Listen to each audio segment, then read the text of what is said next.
Hey yo, what's up? And welcome to the Anomaly podcast. You have found yourself the wildest podcast this side of the Milky Way galaxy. We're going to explore the nether realms of the alternate dimensions, extraterrestrials, and secret societies. We're diving deep down the rabbit hole as deep gets. So sit back, relax, and set the space for the cosmic dance. This is the Anomaly Podcast. Now, there are many anomalies out there. People who just don't buy into this system, this corporate conglomerate vibe, this vibe of always trying to take your focus and your attention and just make it feed the system of control and oppression and exploitation. Not on this show. We're going to expose it all. We are going to shine light on all the shadows. We are going to get to the bottom of what is up, what's going on in reality. So here we go, show number 1. So to start out, let's start in the beginning of time, the Big Bang. Boom! Big Bang was like, boom! So this universe, and this is what science tells us, this universe started from an infinitely small point of super ultra energy. Science actually tells us all the energy that would ever be used for all of time, for every single galaxy, every single star system, was all packed into that original universe seedling at the beginning of time. Wow. How did the universe know how much energy it was going to need? Universe was like, all right, come on everybody. Here we go. Party's about to get started. Here we go. Boom. And it's still going. It's still expanding. This current phase of the universe, this expansion, you could think of it like the universe taking a big in-breath. Just inhaling, expanding, one big breath in, lasting for billions of years. We're like 13 billion years in. That's how old the universe is. We're at about 13.7 billion years old. And we're still expanding. That in-breath is still going in. And then eventually, everything is going to sort of, the momentum of all the motion of all the stars and planets is going to kind of calm down and reach its peak, reach its maximum momentum. And then gravity is going to kind of pull everything back together again. So it's like the universe is doing a big in-breath, filling up its lungs, and then a big out-breath, gravity bringing everything back together again. So how exactly it got started, we don't know. Was the Big Bang a result of a previous universe collapsing in on itself? Was this universe like an interdimensional seedling of super energy that was planted like a seed in the soil from another dimension? We don't really know. I have a feeling we were all probably hanging out in the multiverse beyond this universe before this universe even started. And everybody was talking, hey, we're doing this new universe. It's good. It's all the rage, man. Everybody's talking about it. This new universe of light is going to be lit. It's going to be so crazy. All these kind of cosmic adventures and things to do in this universe of light. It's nuts. But be careful, you might get trapped in there for billions of years. It could go on for billions of years. There's going to be these different wars and these different empire control systems. It's going to be the light and the dark. It gets kind of dramatic, gets a little bit crazy, so you might get stuck in there for billions of years. But out there in the multiverse, as our like full spirit selves, probably a few billion years, like 30, 40 billion years, it's probably like a couple of months if you're an eternal being. So we were probably like, okay, let's just go for it. This sounds kind of fun. It seems pretty exciting. let's put a quarter in the arcade machine and let's fire this thing up. Woo! So if you've never heard of a multiverse before, a multiverse is sort of like a big universe filled with universes. How our universe is filled with galaxies, a multiverse is filled with universes. Whoa. So this local universe, all the energy that would ever exist was right there at the Big Bang. We live in a finite universe. It has a beginning, it has an end. That energy is going to get used up someday. Out there in the multiverse, out there it's probably really infinite, where new universes are being sprung up, new existences altogether, new dimensions are being designed out there. I believe that's where we all come from, and we all kind of took a little piece of our spirit and put it into this universe to have ourselves a time. And boy, what a time are we having. So that's this first thing I wanted to talk about. That science explains to us, yeah, this is a crazy thing that we're a part of. We are in the midst of this Big Bang going on for billions of years in this crazy fractal hologram of light existence we call the universe. And then that brings up my next subject I wanted to get into. I wanted to start things off kind of scientific. Let's see how science explains the mystery of existence to start to wrap our head around this idea of what is reality. So in this term, a fractal hologram of light. Now at first that sounds kind of sci-fi. Fractal hologram of light? That's crazy. But this is sci-fi. This whole thing is some crazy holographic alien technology that we're a part of that's like billions of years old and uses atoms as the programming code, and everything is technically built out of light. This is some crazy, weird alien space adventure. We're like in this crazy cosmic comic book series, just sort of, we're kind of used to it though, so we don't really notice it so much anymore.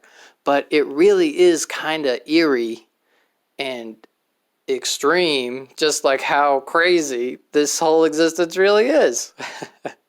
Science kind of figured some things out and then gets this like attitude of like very high and mighty, like, oh yes, we know what all of this is.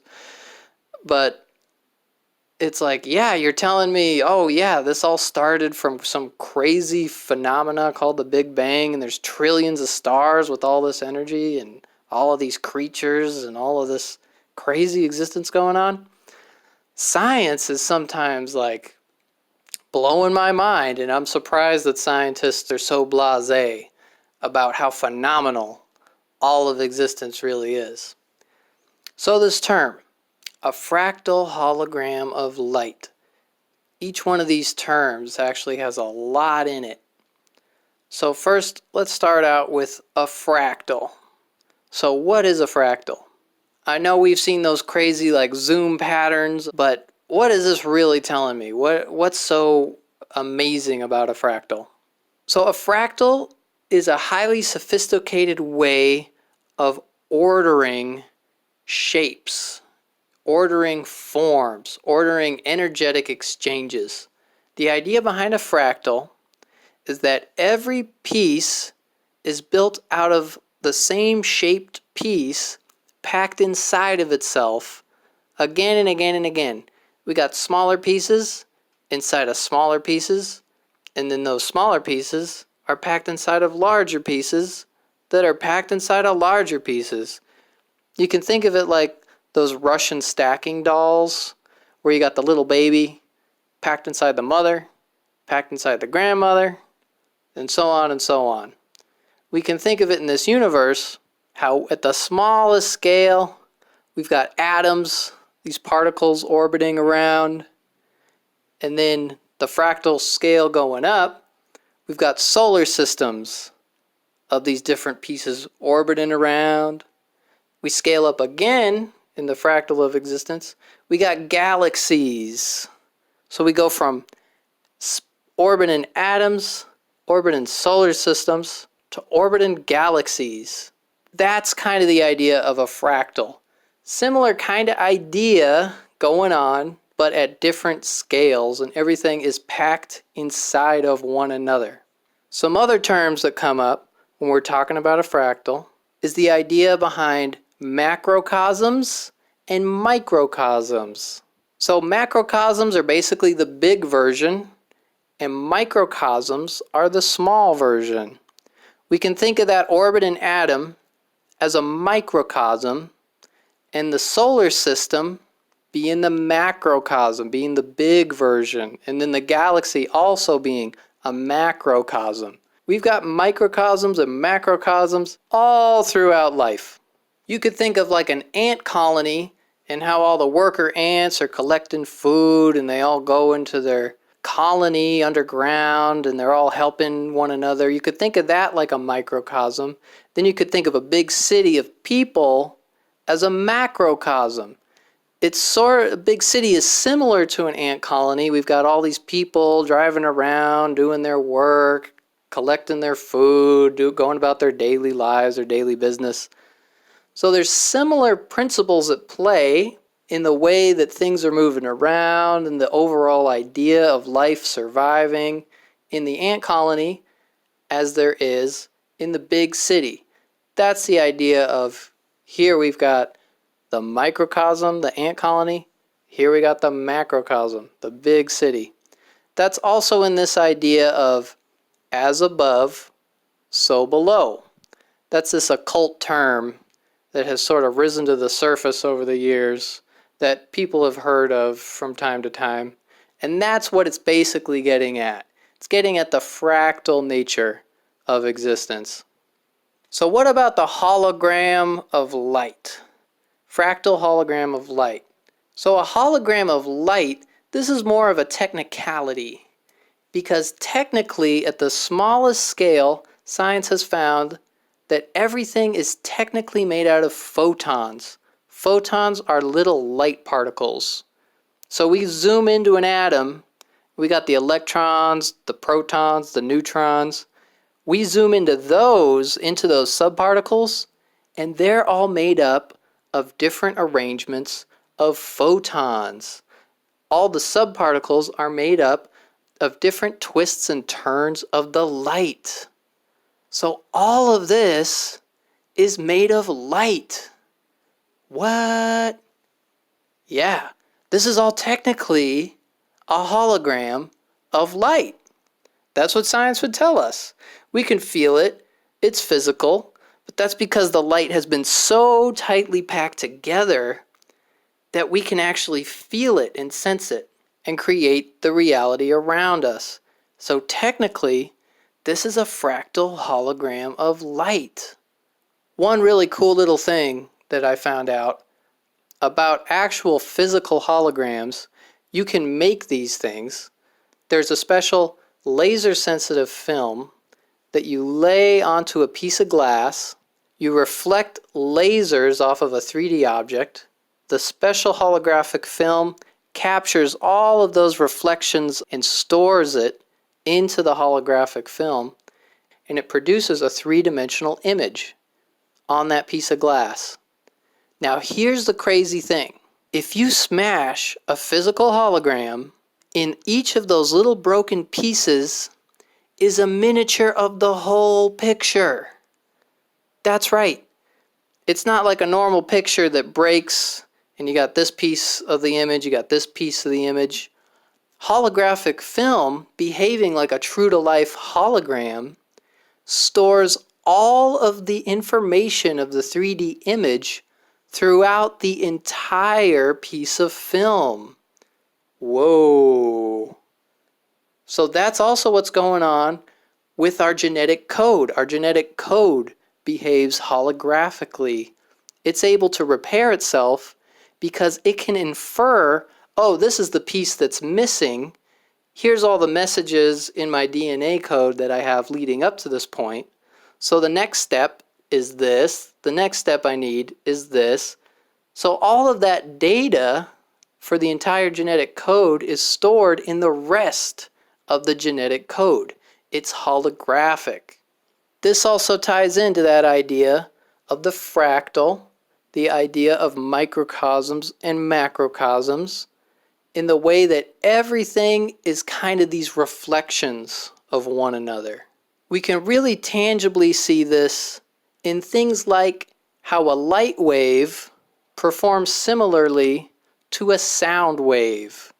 We've got a signal oscillating back and forth that can be perceived. We've got this overall wave pattern all over the place. We've got waves in light waves, in sound waves, in water waves. We've got the waves in sand in the sand dunes, the waves of the mountain ridge in the peaks and the valleys of the hills, the way that the seasons kind of rise and fall. We got the plants springing up during springtime. We got the leaves falling down during the fall. Even the wobble of the planet of the Earth has this very particular wave to it. Even in our dramas, our movies, and our stories that we tell, we have that same wave pattern where we've got the beginning of the story, the build-up, reaching its peak at the climax, and then the story kind of eases out to reach that resolution at the ending. Same idea with physics. We throw something, we put that initial inertia into the object. It expends its energy at its peak, and then the energy starts to decay, and that momentum decays to a rest. That's what we call entropy. So we've got momentum and entropy patterns. We've got birth and death patterns, growth and decay patterns. We've got wave patterns. This universe is waves, man. These are these little hints that the universe has given us saying, hey, notice how these particular patterns are all over the place? There's probably something important about them. This is like nature showing us what life is about. Nature's kind of so ancient and has been evolving consciousness for such a long time. The universe is like, all right, we can't just like program new consciousness. That never works. So we create these little microcosms for consciousness to kind of grow up in and develop in, experience things for ourselves. That's really how like things start to stick and we start to get the picture of like, oh, I do this in life and then this thing happens to me. Now another very important pattern that we see in nature all the way up and all the way down is the golden ratio.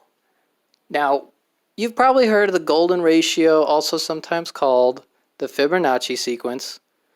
But what's so great about the golden ratio? It's like, okay, it's a spiral. Cool. I didn't really know what was so great about it for a long time either. So here's what's up with the golden ratio. What makes it so special? It's like when you're in a roller coaster and you're going up and over a smooth hill in the track. And when you go up and over, you get lifted up out of your seat. The golden ratio is like you're getting lifted up out of your seat the whole way down. It's a constant energetic slide. That input of energy is falling over the edge and falling over the edge and falling over the edge and falling over the edge, never quite catching itself. That is the golden ratio. It is the best momentum in three-dimensional space. This is how planets are orbiting in solar systems for billions of years. They're at that golden ratio sweet spot where they just keep spinning and spinning and spinning. It's maximizing that energy input. This is why atoms spin the way that they do. It's the most efficient way to spin those electrons. Same with the galaxies. Most efficient way to spin all these solar systems is at that golden ratio sweet spot. This is why we also have whirlpools in streams, is the golden ratio. This is why the snail grows his shell that way. It's the best way to do it. Not saying the snail is lazy. It's just that the snail has better things to do with his time and his energy. So, snail's going to grow his shell in a golden ratio spiral because that's the most efficient way to grow a shell. Why would you grow a shell any other way? So the golden ratio, we see it all over the place in all kinds of microcosms and macrocosms throughout reality because the golden ratio is where it's at. That is the best use of your energy. It's what's keeping the planet spinning for billions of years. It's got that constant parabola arc that just keeps you going. You just keep going downhill. It's constantly downhill, like an energetic slide. So in my own search for spirituality, I found a neat little correlation between the golden ratio and the golden rule. Golden ratio, golden rule, kind of a dead giveaway. Now, I'm not super religious. I have researched religion a great deal. I've researched many multiple texts, many multiple traditions throughout history. I've researched the history behind the changing of hands of different holy books, the retranslations. I've researched religion enough to know that it's actually not that good for you. Buddhism, for instance, is pretty clean. You know, it's been institutionalized as well. It's got a lot of idolatry nowadays. The Buddha wouldn't like that. But mostly Buddhism is cool. The other ones have become pretty rigged, pretty loaded. You got to watch out for them. But they all have their nuggets of truth that have stuck around. And one of them, for sure, is the golden rule. Treat others how you would treat yourself. I'm going to treat myself well, and I'm going to treat others well. You get your good vibes going in yourself, you get your good vibes going outside of yourself. And then that creates a golden ratio in your life with your energy, with your emotions. We can think of the golden ratio dealing with material physics, and we can think of the golden rule as dealing with emotional physics. So we can get that golden ratio spiral going on in our life. When you're having a really good day, you're just skipping along, you're singing a little tune, you're taking a second to smell the flower, you smile at a stranger, you know, they smile back, you're just feeling great. All the little problems, they don't really bother you that much. You can just take care of them like, oh, no big deal, I'm having a great day. You are living the golden ratio spiral that day. But then there's also the opposite of that. When you're kind of on the down and out, you're having bad vibes. You're not getting those good tingles up and down your spine like you had on a golden ratio day. You're getting those bad tingles up and down your spine because you're having an awful day. All the little things just add up and make matters worse. That is the emotional physics of you're going downhill. You got a lot of friction in your life. There's a lot of friction and anxiety in your emotions. People can pick up on it. You don't even have to say anything. Then they start reflecting that same thing back at you. This is emotional physics. Just like we got material physics, we got emotional physics. And there's correlations between the two. In fact, they probably directly inspired one another in the first place. You get good enough at this, and you can take one of those bad days and you can turn it around in yourself. Just in little things. Just like the little things can add up to make a bad day, little things can add up to turn things around. Doesn't even have to be a full-on golden ratio spiral day, but it can get back to neutral. Just feeling kind of okay about things. A little trick I have is when something's really got me down, I kind of think about, what if someone else came up to me expressing to me the same issues that I'm having? I'd be real nice to them about it. You know, even if it was a stupid mistake, it's like, well, learn from it. Don't do it again. Try to do things to help not make that kind of stuff happen anymore. It's like I'm real nice and understanding, for other people. But when it comes to me, I can be so brutal and cutthroat and like, you're such a awful person and you can't believe you did that. And that's just not in alignment with the golden rule. You got to be fair to yourself too. You got to treat yourself well too.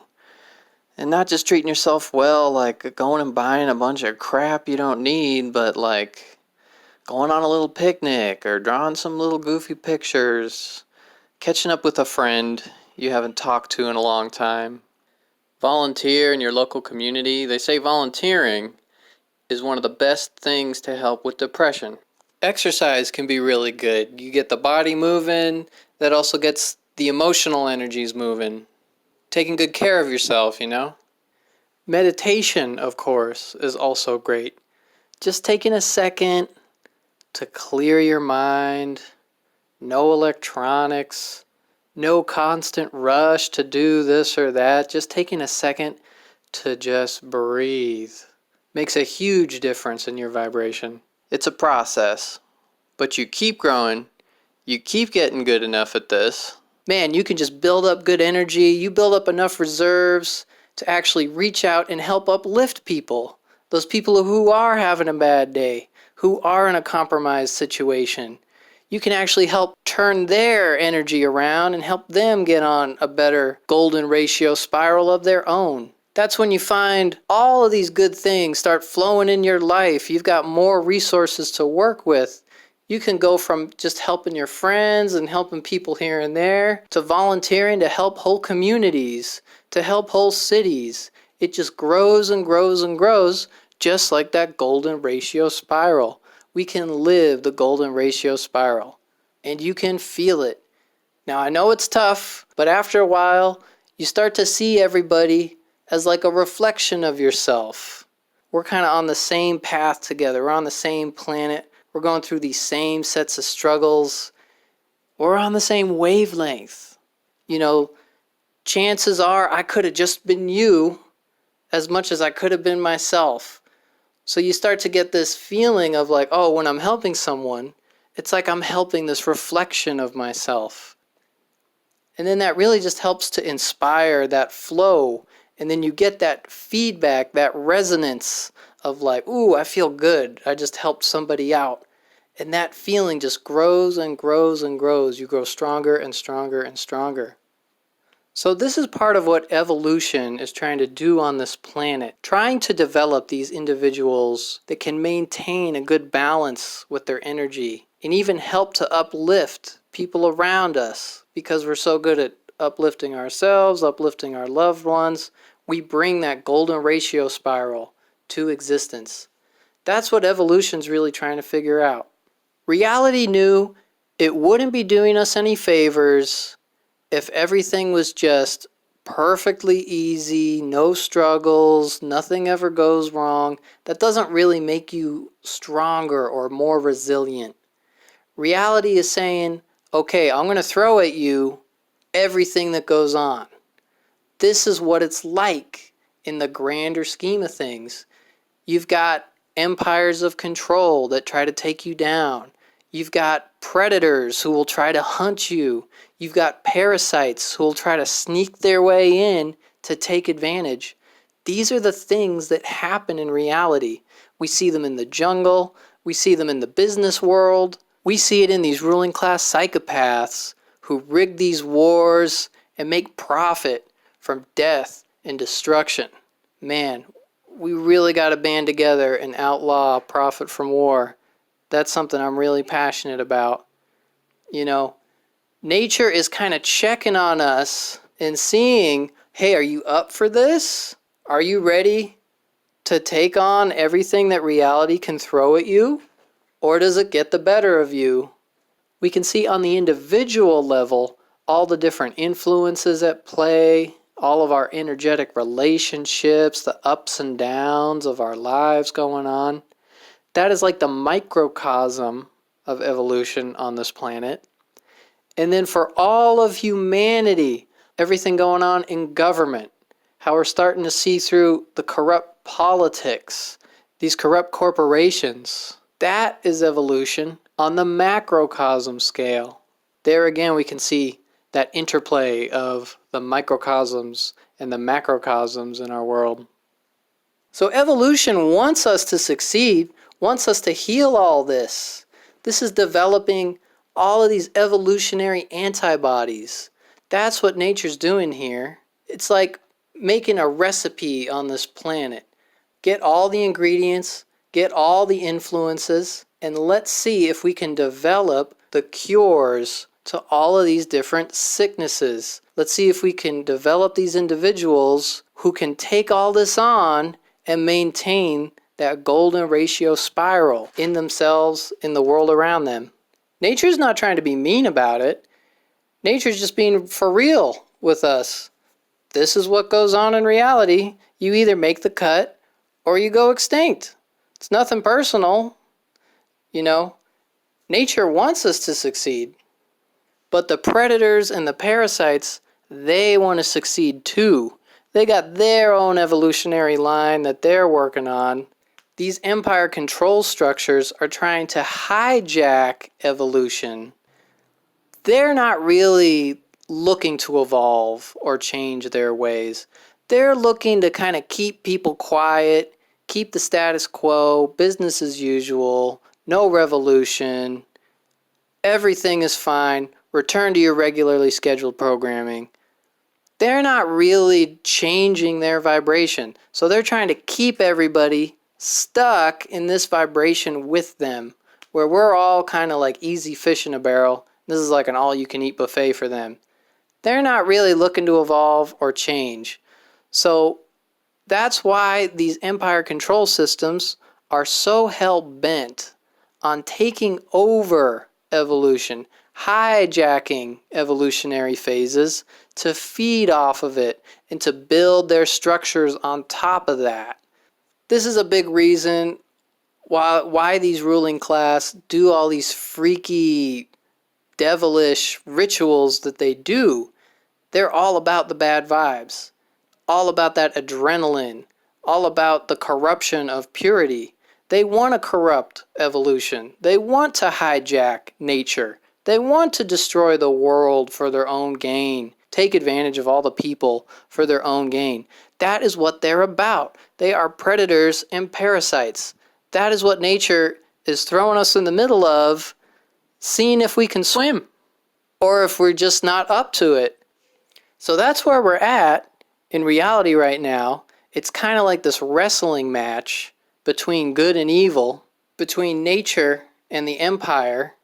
If we can learn from our history, if we can heal from our history, it gets applied to our genetic memory as a human race, and we are not so easily fooled in the future. If we can accomplish this, we no longer stay stuck at this evolutionary phase. We get our world back. We get our humanity back. This would be the ultimate victory for all of human history. Thank you again so much for tuning in to the Anomaly podcast. I'm going to wrap this one up with the Buddha's parable of the seed that really encapsulates a lot of what I'm talking about today. We are like a seed planted into the physical earth, down in the shadows of the underworld, surrounded by death and decay. We build up strong roots from the nutrients of the darkness, from the physical matter surrounding us. We grow stronger and more resilient in reflection to all of this. And then we sprout forth from the underworld into the wilderness of the light. And though we may be surrounded by chaos, surrounded by predators and prey, death and destruction, life teaches us that as an individual flower, we may blossom delicately and gracefully amidst the chaos, growing stronger, reaching up into the light. Until next time, this is the Anomaly Podcast, wishing you much love and respect. We got this. Shine your light and listen to your heart.